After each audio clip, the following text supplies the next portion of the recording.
పేరు జీడి శ్రీనివాస్ గౌడ్ అండి. గత 20 సంవత్సరాల నుంచి కాంగ్రెస్ పార్టీలో పనిచేస్తున్నాను. ప్రతి అసెంబ్లీ ఎలక్షన్స్ కానీ పార్లమెంట్ ఎలక్షన్స్ కానీ చురుకుగా యాక్టివ్గా పనిచేస్తున్నాను. ఇప్పుడు రాబోయే జిహెచ్ఎంసీ ఎలక్షన్లో నేను 140 డివిజన్ తరఫు నుంచి కంటెస్ట్ చేయడానికి నేను రెడీ అవుతున్నాను.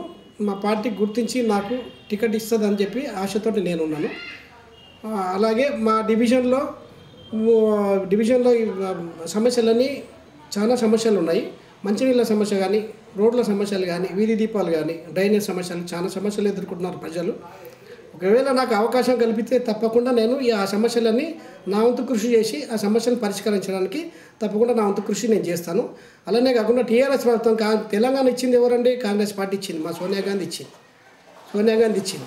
ఎందుకు ఇచ్చింది? తెలంగాణ ప్రజలు చాలా ఇబ్బంది పడుతున్నారు. కొన్ని వందల మంది ప్రాణాలు కోల్పోయారు కాబట్టి అది ఉద్దేశించుకొని ఎప్పటికైనా ఏ తప్పదనే ఉద్దేశంతో తెలంగాణ ఇచ్చింది.